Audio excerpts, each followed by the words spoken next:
வணக்கம். ஆகாஷவாணி மாநில செய்திகள் வாசிப்பவர் பிஸ்மி காலின்ஸ். தலைப்புச் செய்திகள். G7 உச்சி மாநாட்டில் பங்கேற்பதற்காக பிரதமர் திரு நரேந்திரமோடி இன்று இத்தாலி புறப்படுகிறார். ராணுவ தளவாடங்களின் ஏற்றுமதியை 50,000 கோடி ரூபாய் அளவிற்கு அதிகரிக்க இலக்கு நிர்ணயிக்கப்பட்டுள்ளதாக மத்திய பாதுகாப்புத்துறை அமைச்சர் திரு ராஜ்நாத் சிங் தெரிவித்துள்ளார். நீட் நுழைவுத் தேர்வில் 1563 மாணாக்கருக்கு வழங்கப்பட்ட கருணை மதிப்பெண்கள் ரத்து செய்யப்படுவதாக மத்திய அரசு அறிவித்துள்ளது. நீட் தேர்விலிருந்து தமிழகத்திற்கு விலக்கு அளிக்க உச்சநீதிமன்றத்தில் வலுவான வாதம் முன்வைக்கப்படும் என்று மாநில சட்டத்துறை அமைச்சர் திரு எஸ் ரகுபதி தெரிவித்துள்ளார். தமிழ்நாட்டில் கூட்டுறவுத்துறை சிறப்பாக செயல்படுவதாக மாநில அரசு கூறியுள்ளது. இனி விரிவான செய்திகள். பிரதமர் திரு நரேந்திரமோடி இத்தாலி நாட்டின் அப்பூலியாவில் தொடங்கும் G7 உச்சி மாநாட்டில் பங்கேற்பதற்காக இன்று அங்கு புறப்படுகிறார். 3 நாட்கள் நடைபெறும் இந்த உச்சி மாநாட்டில் பிரதமர் நாளை பங்கேற்க உள்ளார்.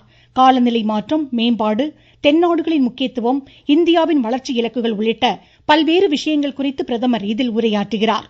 செயற்கை நுண்ணறிவு திறன்கள் குறித்தும் அவர் முக்கியமாக விவாதிப்பார் என தெரிகிறது. இத்தாலி நாட்டின் பிரதமர் ஜார்ஜியா மெலினியுடன் எதிர்கால திட்டங்கள், இருதரப்பு ஒத்துழைப்பு முன்னேற்றம் குறித்தும் பிரதமர் பேச்சுவார்த்தைகளை மேற்கொள்கிறார். உலகளாவிய ஒத்துழைப்பில் இந்தியாவின் பங்கு, சர்வதேச பிரச்சனைகளுக்கு சுமூக தீர்வு போன்றவை குறித்து பிரதமர் பிற நாட்டு தலைவர்களுடன் இருதரப்பு பேச்சுவார்த்தைகளை மேற்கொள்கிறார். G7 உச்சி மாநாட்டில் பிரதமர் பங்கேற்பதன் மூலம் G20 உச்சி மாநாட்டில் மேற்கொள்ளப்பட்ட முடிவுகள் மற்றும் தென் நாடுகளின் வளர்ச்சி ஆகியவற்றை வலியுறுத்தவும் வாய்ப்பு ஏற்பட்டுள்ளது. நாட்டில் அடுத்த 5 ஆண்டுகளில் ராணுவ தளவாடங்களின் ஏற்றுமதியை 50,000 கோடி ரூபாய் அளவிற்கு அதிகரிக்க இலக்கு நிர்ணயிக்கப்பட்டுள்ளதாக மத்திய பாதுகாப்புத்துறை அமைச்சர் திரு ராஜ்நாத் சிங் தெரிவித்துள்ளார். புதுதில்லியில் மத்திய பாதுகாப்பு அமைச்சராக இன்று மீண்டும் பொறுப்பேற்றுக் கொண்ட அவர் ஏற்கனவே 21,000 கோடி ரூபாய்க்கு மேல் பாதுகாப்பு உபகரணங்களை ஏற்றுமதி செய்து இந்தியா சாதனை படைத்திருப்பதாக கூறினார். வலுவான தற்சார்பு பாரதத்தை உருவாக்க மத்திய அரசு விரும்புவதாக அவர் தெரிவித்தார். நாட்டின் பாதுகாப்பு மற்றும் படை வீரர்களின் நலத்திற்கு உயர் முன்னுரிமை வழங்கப்படும் என்றும் அவர் குறிப்பிட்டார். அருணாச்சல பிரதேச மாநிலத்தின் முதலமைச்சராக பிஜேபியின் திரு பேமா காண்டு இன்று மீண்டும் பதவியேற்றுக் கொண்டார். இட்டா நகரில் நடைபெற்ற நிகழ்ச்சியில் மாநில ஆளுநர் லெப்டினன்ட் ஜெனரல் KT பட்நாயக் அவருக்கு பதவி பிரமாணம் செய்து வைத்தார். மத்திய அமைச்சர்கள் திரு அமித்ஷா, திரு ராஜ்நாத் சிங், திரு JP நட்டா, திரு கிரண் ரிஜிஜு உள்ளிட்டோர் நிகழ்ச்சியில் பங்கேற்றனர். MBBS BDS இளநிலை மருத்துவ படிப்பு சேர்க்கைக்கான நீட் நுழைவுத் தேர்வில் 1563 மாணாக்கருக்கு வழங்கப்பட்ட கருணை மதிப்பெண்கள் ரத்து செய்யப்படுவதாக மத்திய அரசு அறிவித்துள்ளது. நீட் நுழைவுத் தேர்வு வினாத்தாள்கள் கசிந்ததாகவும் முறைகேடுகள் நடைபெற்றதாகவும் தேசிய தேர்வு முகமைக்கு எதிராக தாக்கல் செய்யப்பட்ட மனு மீது இன்று விசாரணை மேற்கொண்ட உச்சநீதிமன்றத்திடம் மத்திய அரசு இதனை தெரிவித்துள்ளது. கருணை மதிப்பெண்கள் வழங்கப்பட்ட மாணாக்கர் விருப்பப்பட்டால் வரும் 23ஆம் தேதி நடத்தப்படும் மறுதேர்வை எழுத வாய்ப்பளிக்கப்படும் என்றும் மத்திய அரசு கூறியுள்ளது. தேசிய தேர்வு முகமை சார்பில் ஆஜரான வழக்கறிஞர் மறுதேர்விற்கான முடிவுகள் வரும் 30ஆம் தேதி அறிவிக்கப்படும் என்பதால் ஏற்கனவே அறிவிக்கப்பட்ட கலந்தாய்வு நடைமுறைகளில் எந்த மாற்றமும் இருக்காது என்று கூறியுள்ளார். மருத்துவ படிப்புகளில் சேர்க்கைக்கான கலந்தாய்வு நடைமுறைகளுக்கு தடை விதிக்கப்பட மாட்டாது என்று உச்சநீதிமன்றமும் உறுதிபட தெரிவித்துள்ளது. நீட் தேர்வில் எந்த முறைகேடுகளும் நடைபெறவில்லை என்று மத்திய கல்வித்துறை அமைச்சர் திரு தர்மேந்திர பிரதான் தெரிவித்துள்ளார். புதுதில்லியில் கல்வித்துறை அமைச்சராக இன்று பொறுப்பேற்ற பின்னர் செய்தியாளர்களிடம் பேசிய அவர் கேள்வித்தாள்கள் வெளியாகவில்லை என்றும் கூறினார். உச்சநீதிமன்றத்தில் தற்போது இந்த பிரச்சனை உள்ளதாகவும் மத்திய அரசு அங்கு பதிலளிக்கும் என்றும் தெரிவித்தார். நீட் பிரச்சனை குறித்து ஆராய கல்வியாளர்கள் குழு ஏற்படுத்தப்பட்டிருப்பதாகவும் அவர் குறிப்பிட்டார். இதனிடையே நீட் தேர்விலிருந்து தமிழகத்திற்கு விலக்கு பெற உச்சநீதிமன்றத்தில் வலுவான வாதம் முன்வைக்கப்படும் என்று மாநில சட்டத்துறை அமைச்சர் திரு எஸ் ரகுபதி தெரிவித்துள்ளார். நீட் தேர்வு குளறுபடிகளால் மாணாக்கர் அச்சமடைந்துள்ளதாக மாநில மருத்துவம் மக்கள் நல்வாழ்வுத்துறை அமைச்சர் திரு மா சுப்பிரமணியன் தெரிவித்திருக்கிறார். சென்னையில் இன்று செய்தியாளர்களிடம் பேசிய அவர் நேர பற்றாக்குறைக்கு கருணை மதிப்பெண்கள் என்பது ஏற்றுக்கொள்ள முடியாதது என்று குறிப்பிட்டார். நீங்கள் கேட்டுக்கொண்டிருப்பது ஆகாஷவாணியின் மாநில செய்தி அறிக்கை. தமிழ்நாட்டில் கூட்டுறவுத்துறை சிறப்பாக செயல்படுவதாக மாநில அரசு கூறியுள்ளது. சென்னையில் இன்று வெளியிடப்பட்ட செய்திக்குறிப்பில் 6000 கோடி ரூபாய் நகைக்கடன் தள்ளுபடி மூலம் 13,12,000க்கும் மேற்பட்டோர் பயனடைந்துள்ளதாக கூறப்பட்டுள்ளது. மகளிர் சுய உதவிக்குழுவின் 2,756 கோடி ரூபாய் கடன் ரத்து செய்யப்பட்டதாகவும் 35,852 கோடி ரூபாய் அளவிற்கு பயிர்க்கடன்கள் விவசாயிகளுக்கு வழங்கப்பட்டதாகவும் தெரிவிக்கப்பட்டுள்ளது. வேளாண்மை கூட்டுறவு விற்பனை சங்கங்கள் மூலம் 6800 கோடி ரூபாய்க்கு மேல் வர்த்தகம் நடந்துள்ளதாகவும் அவர் எடுத்துரைத்தார். 380 கூட்டுறவு மருந்தகங்களில் 20% தள்ளுபடியுடன் 457 கோடி மருந்துகள் விற்பனை செய்யப்பட்டதாகவும் அவர் தெரிவித்தார். குவைத் தீ விபத்தில் தமிழ்நாட்டைச் சேர்ந்த 5 பேர் உயிரிழந்துள்ளதாக அங்குள்ள தமிழ் சங்கங்கள் தெரிவித்ததாக வெளிநாடு வாழ் தமிழர் நலத்துறை அமைச்சர் திரு செஞ்சி மஸ்தான் தெரிவித்துள்ளார். முதலமைச்சர் திரு மு.க. ஸ்டாலினை இன்று சென்னையில் சந்தித்து ஆலோசனை மேற்கொண்ட பின் செய்தியாளர்களிடம் பேசிய அவர், இருப்பினும் உயிரிழந்தவர்கள் குறித்து இந்திய தூதரகம் மூலம் அதிகாரப்பூர்வமான தகவல்கள் வெளியாகவில்லை என்றார். பாதிக்கப்பட்ட தமிழர்களின் மருத்துவ செலவை மாநில அரசே ஏற்கும் என்றும் அமைச்சர் கூறினார். தமிழ்நாட்டில் நான் முதல்வன் திட்டத்தின் கீழ் 28 லட்சம் மாணாக்கர் பயனடைந்துள்ளதாக மாநில பள்ளிக்கல்வித்துறை அமைச்சர் திரு அன்பில் மகேஷ் பொய்யாமொழி தெரிவித்துள்ளார். சென்னை கலைவாணர் அரங்கில் 1000 கல்லூரி மாணாக்கருக்கு கல்வி உதவித்தொகையை அமைச்சர் வழங்கினார்.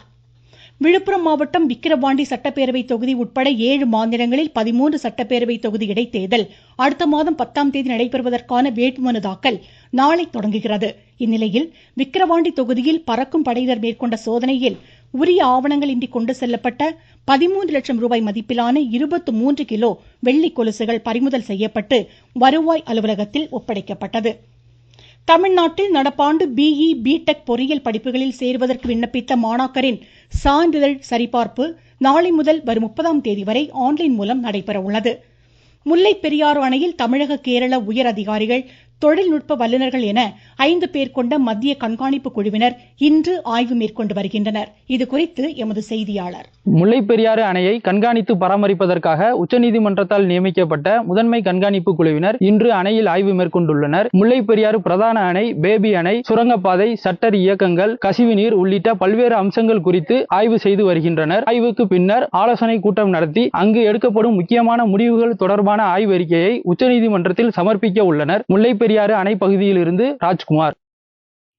நாகை மாவட்டம் வேதாரண்யம் கடலில் தத்தளித்துக் கொண்டிருந்த 2 இலங்கை மீனவர்கள் மீட்கப்பட்டு கடலோர பாதுகாப்பு குழும போலீசாரிடம் ஒப்படைக்கப்பட்டனர்.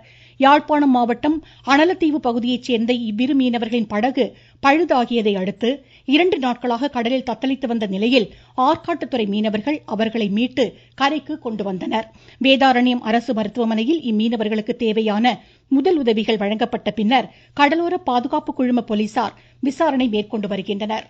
தமிழ்நாட்டின் கிழக்கு கடற்கரை பகுதிகளில் மீன்பிடி தடைக்காலம் நாளை நள்ளிரவுடன் முடிவடைவதை ஒட்டி புதுக்கோட்டை மாவட்டத்தில் மீன்பிடி தளம் தற்போது களை கட்டியுள்ளதாக எமது செய்தியாளர் தெரிவிக்கிறார். புதுக்கோட்டை மாவட்டத்தில் மீன்பிடி தடைக்காலம் நிறைவு பெறுவதையொட்டி வலைகள் பின்னும் பணியில் மீனவர்கள் தீவிரமாக ஈடுபட்டு வருகின்றனர். தங்கள் படகில் உள்ள பழுதுகளை கரையில் ஏற்றி படகுக்கு வர்ணம் தீட்டுவது மற்றும் மீன்பிடிக்க தேவையான பொருட்களை வாங்குவது உள்ளிட்ட வேலைகளில் ஈடுபடுவார்கள். புதுக்கோட்டையிலிருந்து இராப்பா சந்திரசேகரன். பக்ரீத் பண்டிகையொட்டி தென்காசி மாவட்டம் பாவூர் சத்திரம் ஆட்டுச்சந்தையில் 3 கோடி ரூபாய்க்கு ஆடுகள் விற்பனையானதாக எமது செய்தியாளர் தெரிவிக்கிறார். பக்ரீத் பண்டிகையை முன்னிட்டு தென்காசி மாவட்டம் பாவூர் சத்திரத்தில் உள்ள ஆடு மற்றும் மாட்டுச் சந்தைக்கு நெல்லை, தூத்துக்குடி மற்றும் திண்டுக்கல், மதுரை, அண்டை மாநிலமான கேரளா உள்ளிட்ட பல பகுதிகளில் இருந்து வந்த வியாபாரிகள் ஆடு மற்றும் மாடுகளை வாங்கி சென்றனர். வெள்ளாடு, செம்பரியாடு, வேலியாடு, பொட்டு ஆடு உள்ளிட்ட பல்வேறு ரக ஆடுகள் விற்பனைக்கு வந்தன. ஒரே நாளில் சுமார் 3 கோடி ரூபாய்க்கு மேலாக விற்பனை செய்யப்பட்டதால் சந்தை இன்று களைகட்டி காணப்பட்டது. தென்காசியிலிருந்து செந்தில். தூத்துக்குடி மாவட்டத்தில் பொது விநியோக திட்ட சிறப்பு முகாம் நாளை மறுநாள் அந்தந்த வட்டாட்சியர் அலுவலகங்களில் நடைபெறும் என்று மாவட்ட ஆட்சித்தலைவர் திரு ஜி. லட்சுமிபதி தெரிவித்துள்ளார். ராமநாதபுரம் மண்டபம் அருகே இலங்கைக்கு கடத்துவதற்காக பதுக்கி வைக்கப்பட்டிருந்த 2 டன் எடை கொண்ட சமையல் இஞ்சியை பறிமுதல் செய்து சுங்கத்துறை அதிகாரிகள் நடவடிக்கை மேற்கொண்டுள்ளனர். இது தொடர்பாக விசாரணை மேற்கொள்ளப்படுகிறது. சிட்னியில் நடைபெறும் ஆஸ்திரேலியன் ஓபன் பேட்மிண்டன் ஆடவர் ஒற்றையர் காலிறுதிக்கு முந்தைய சுற்று ஆட்டத்தில் இந்தியாவின் சமீர் வர்மா சிங்கப்பூரின் லோவை இன்று எதிர்கொள்கிறார். HS பிரணாய் இஸ்ரேலின் ஜில்பர்மேனை தற்போது எதிர்கொண்டுள்ளார். மகளிர் ஒற்றையர் காலிறுதிக்கு இந்தியாவின் ஆகர்ஷி கஷ்யப் முன்னேறியுள்ளார். மீண்டும் தலைப்புச் செய்திகள். G7 உச்சிமாநாட்டில் பங்கேற்பதற்காக பிரதமர் திரு நரேந்திர மோடி இன்று இத்தாலி புறப்படுகிறார். ராணுவ தளவாடங்களின் ஏற்றுமதியை 50,000 கோடி ரூபாய் அளவிற்கு அதிகரிக்க இலக்கு நிர்ணயிக்கப்பட்டுள்ளதாக மத்திய பாதுகாப்புத்துறை அமைச்சர் திரு ராஜ்நாத் சிங் தெரிவித்துள்ளார். நீட் நுழைவுத் தேர்வில் 1563 மாணாக்கருக்கு வழங்கப்பட்ட கருணை மதிப்பெண்கள் ரத்து செய்யப்படுவதாக மத்திய அரசு அறிவித்துள்ளது. நீட் தேர்விலிருந்து தமிழகத்திற்கு விலக்கு அளிக்க உச்சநீதிமன்றத்தில் வலுவான வாதம் முன்வைக்கப்படும் என்று மாநில சட்ட அமைச்சர் திரு எஸ் ரகுபதி தெரிவித்துள்ளார். தமிழ்நாட்டில் கூட்டுறவுத்துறை சிறப்பாக செயல்படுவதாக மாநில அரசு கூறியுள்ளது. இத்துடன் இந்த செய்தியறிக்கை முடிவடைந்தது.